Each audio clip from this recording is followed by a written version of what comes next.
Bismillahirrahmanirrahim. Assalamualaikum warahmatullahi wabarakatuh. Mari kita lanjutkan penjelasan terkait inventory. Sekarang kita ke chapter 9, yaitu additional valuation issues. Jadi ini masih inventory tapi ada additional issue di sini. Nah, chapter ini menitik beratkan pada ini, lower of cost or net realizable value, atau kita singkat aja LCNRV. Nah, apa sih LCNRV ini? Kita langsung lihat. Lower of cost or net realizable value itu adalah a company abandons the historical cost principle when the future utility or revenue producing ability of the asset drops below its original cost. Jadi, kalau kita pelajari di chapter 8 itu adalah pencatatan inventory dengan menggunakan historical cost, ya nggak? Jadi, harga belinya berapa, terus kita jadikan itu sebagai cost of goods sold, atau raw materialnya, WIP-nya, dan finish goods-nya berapa, biaya yang dikeluarkan itulah historical cost-nya, maka jadilah itu nilai inventory kita. Tapi LCNRV ini adalah perusahaan harus memilih mana yang lebih rendah, kan lower nih. Mana yang lebih rendah antara cost, yaitu yang tadi saya jelaskan, historical cost, atau NRV-nya, net realizable value-nya. Nah, kenapa harus dipilih yang lebih rendah? Karena the future utility of the asset drops. Nah, ada alasan bahwa revenue producing ability atau kemampuan dari inventory itu untuk menghasilkan revenue, dia menurun di bawah harga aslinya.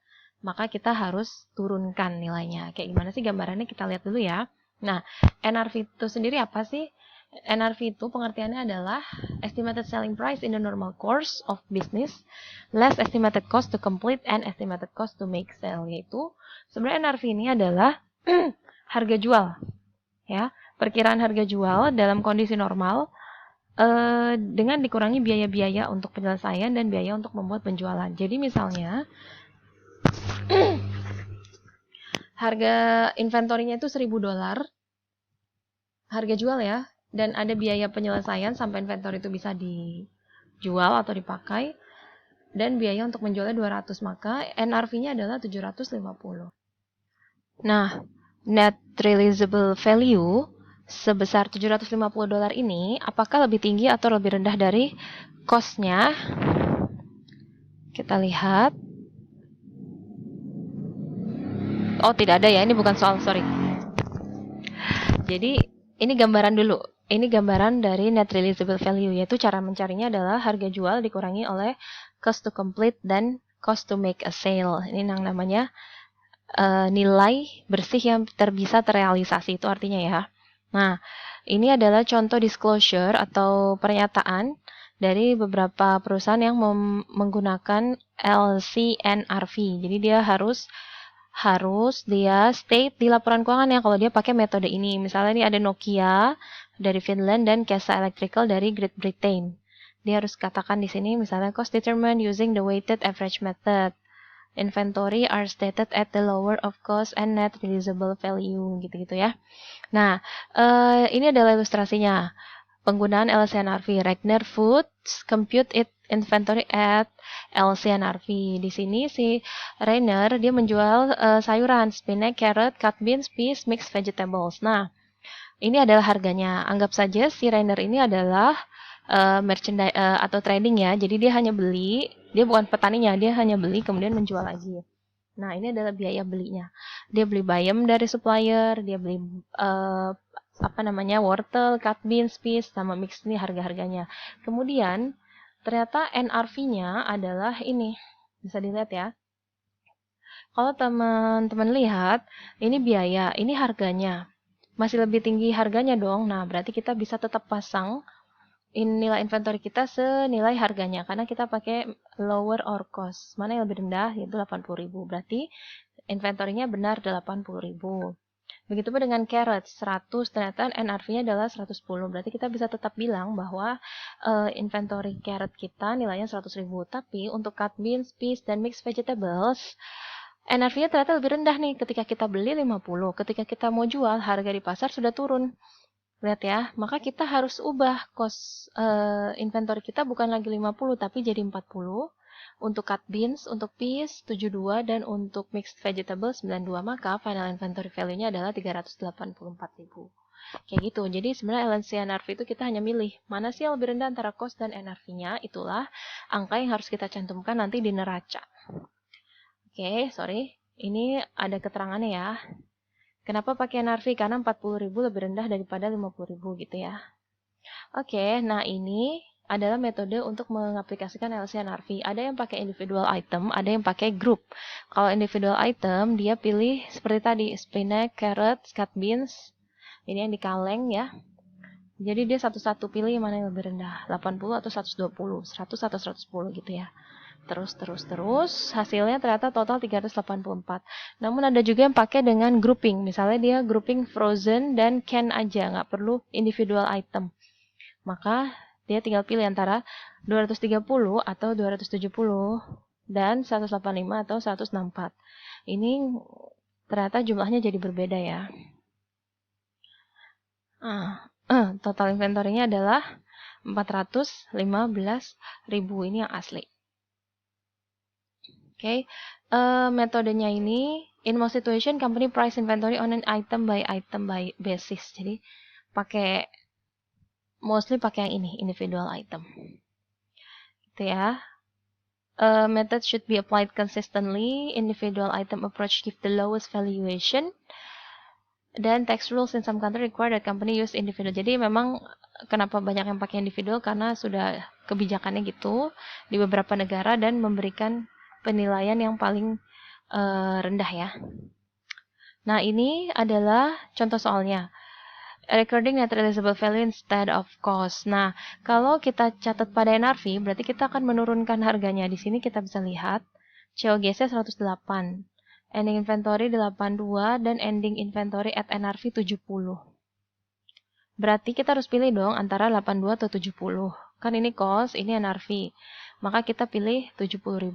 Ada selisih di sini Rp12.000.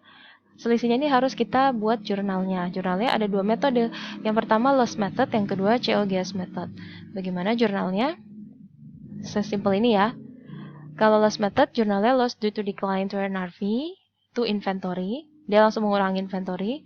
Dan ada account loss. Kalau COGS, dia menambah COGS dan mengurangi inventory. Ini ngaruhnya kemana nanti? Ini ngaruh ke presentasi di laporan laba ruginya. Yang satu masuk ke COGS, yang satu masuk ke loss, other income and expense, gitu ya. Nah, ini adalah COGS sebelum ada adjustment to NRV 108. Kalau kita pakai COGS method, maka COGS-nya nambah. Yang tadinya 108 jadi 120 karena ditambah ini ya, 12.000. Gitu ya. Nah, ini tampilannya.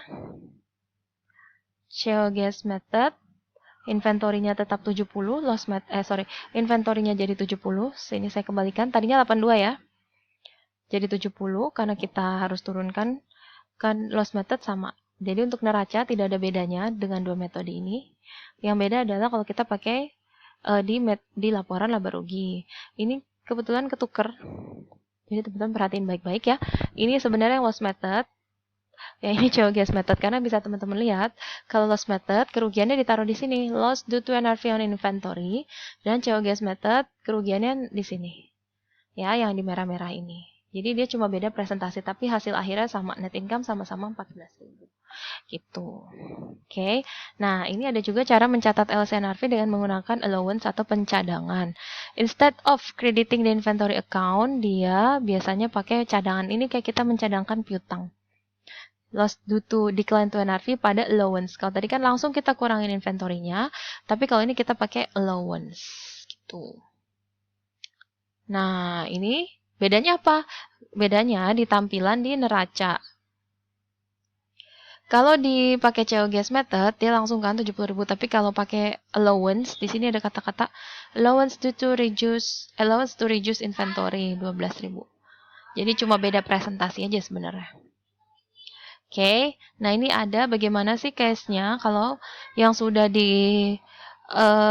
tadi kita cadangkan ternyata harganya naik lagi. Tadi kan 70 ya. Sekarang tiba-tiba dia naik lagi di beberapa waktu kemudian jadi 74.000. Berarti kita harus naikin dong Maka dibalik aja jurnalnya yang tadi allowance di kredit jadi di debit, dan recovery of inventory loss untuk membalikan yang 70.000 ke 74.000. Seperti itu. Nah, ini adalah ilustrasi bagaimana pergerakan dari NRV dan cost itu. Misalnya di tahun 2010, inventory cost-nya 188 dan NRV 176. Berarti kita harus pilih yang 176. Jadi dicadangkan 12.000 ini, ya, adjustment of allowance. Nah, ini. Jadi kita menambahkan allowance 12.000 di sini, efek net income berkurang. Net income berkurang karena ada loss tadi, ya. Saya balikin dulu ke nggak usah. Jadi loss pada allowance, ya kan, makanya net income berkurang. Kemudian di tahun 2011 ternyata cost-nya jadi 194 dan NRV 187. Berarti tetap kita harus pilih yang NRV dengan selisih 7.000. Adjustment-nya of allowance account balance-nya adalah 5.000, ya. Kenapa? Karena tadinya kita sudah punya 12, sekarang jadi 7.000, kita adjust, kita kurangin 5.000 gitu ya cara bacanya.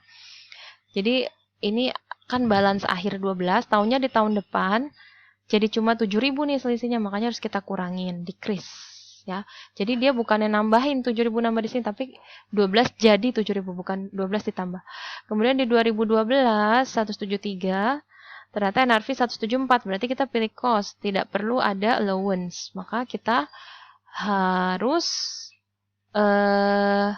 kurangin lagi 7.000.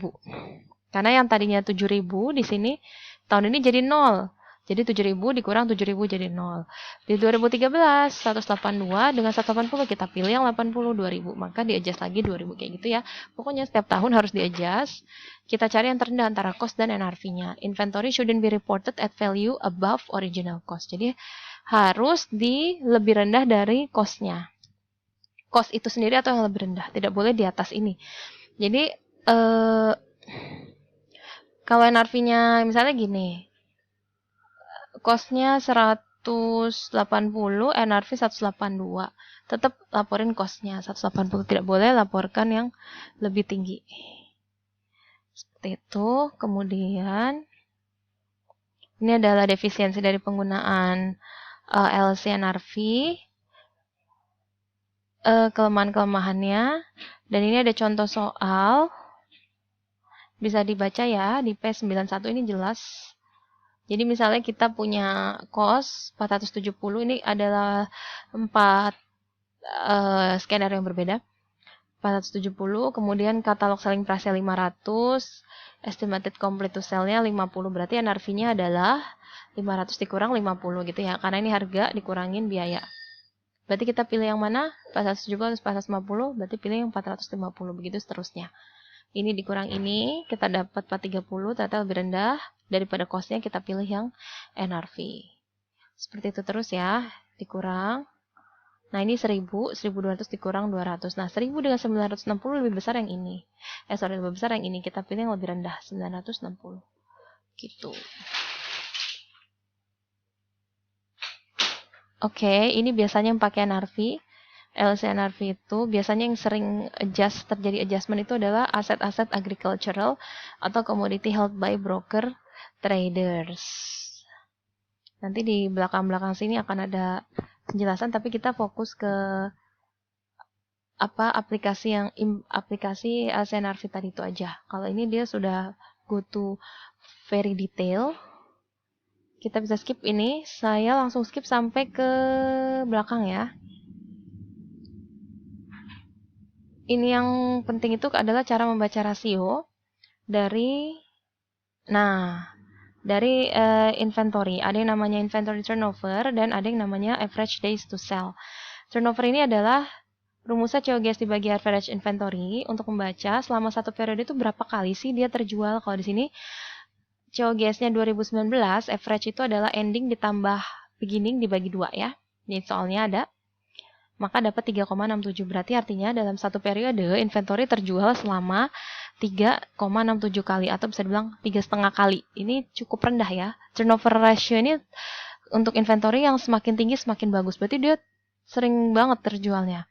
Untuk tahu harinya tinggal dibagi aja 365 dibagi yang tadi 3,67 berarti 99 hari. 99. Artinya saat inventory itu butuh waktu 100 hari untuk terjual. Dia di gudang dulu nih ibarat kata 100 hari baru dia terjual kayak gitu ya cara bacanya.